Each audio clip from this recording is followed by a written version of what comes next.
Okay, quick reaction dun sa meron po kasing nag-comment, sabi niya, mali daw po na sabihin na may kasalanan ng mga sanggol. Of course, bata pa po ang mga sanggol. Ang mga sanggol po ay wala pang age of accountability. Ito ang sasabihin ko, wala pa silang age of accountability. Pero yung kasalanang mana, nandoon na po yon. Hindi pa nagmamanifest. Okay, I would like to ask you a question. You who said na mali yung sinabi ko sa vlog ko. Okay, ang sabi mo, mali na sabi may kasalanan ng mga sanggol kasi mga bata pa sila. Okay, fine. Hindi pa nagmamanifest yung tinatawag na age of accountability of knowing what is right and what is wrong. Ayun po yon. Pero, implanted na po talaga. Yung sin nature, lahat ng pinapanganak may sin nature. Abangan mo, okay, may kapitbahay po kami. Siya po ay 2 years old din and a half. 2 taon at kalahati.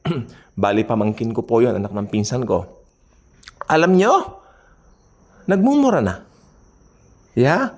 Upon hearing something from the mouth of other people, mostly from the barkadas of his daddy, no? Asawa ng pinsan ko. So, yun po, doon niya nakuha yun. Pero nung pinanganak siya, wala siyang murang na sinasabi. Gawa ng bata pa siya.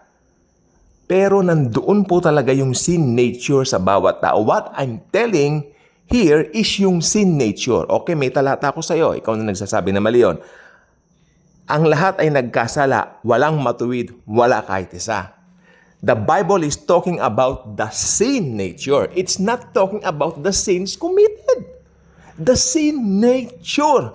Yan ang dahilan ba't namatay ang Panginoong Hesukristo. Iniwan niya ang langit na buhay ng 33 anyos sa lupa upang mamatay sa krus ng Kalbaryo para bayaran ang kasalanan natin lahat. That's it.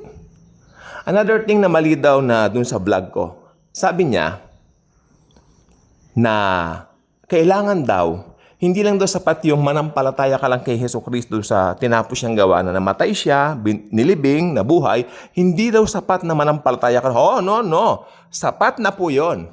Ang sabi niya, kailangan daw may gawa. No, ang gawa ay bunga ng pananampalataya. Nanampalataya ka, automatic, magbubunga yun ng mabuting gawa. At wala akong balak na habaan po ito. I don't have to explain, pero I just make it a point na ito ay hindi ko lang po pinapatungkol doon sa nag-comment niyon. Sapagkat marami po nag-comment sa akin yan. So, para po sa kanilang lahat po ito. At para po matutunan natin na ang pananampalataya sa anak ng Diyos, doon sa tinapos niyang gawa sa krus ay sapat na upang maligtas tayo. The good works, mahalaga ang good works, pero yan ay bunga ng pananampalataya natin sa Panginoong Hesus. Okay po? I hope nakuha niyo na po. Ang sin nature, ang dahilan ba't siya namatay sa cross. Jesus died on the cross to pay the penalty for our sins. Iyon po yung sin nature. Yun po nangyari. Amen? At lahat ng pinapanganak na tao, bakit? Pag pinanganak ba ang tao ng malaki? Hindi, baby. Oh. Kaya nga si Jesus, dumaan din sa process. Although si Jesus, wala siyang kasalanan, perfect siya. Kaya siya dumaan sa process kasi siya ang magbabayad ng kasalanan natin. Kailangan siyang dumaan sa process. Alam niyo, si Jesus, kung tutuusin, pwede siya lumabas dito ng kling. Ayan na agad siya. Diyos siya eh. Siya ang makapangyarihan Diyos sa lahat. He is God. Pero pinili ni Jesus na dumaan sa proseso sapagkat ang mga tao ay dumadaan sa proseso. At ang prosesong yan, mag-uumpisa pa lang sa womb ng mother nila. Papanganak sila bilang sanggol. Habang lumalaki, nagmamanifest na yung sin nature, di ba?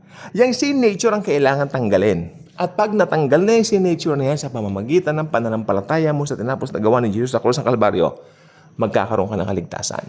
Yun po yun. Ako hindi po ako madalas na... Kasi yung tanong po niya maganda eh. Maganda po yung tanong niya. So it's challenging for me to give...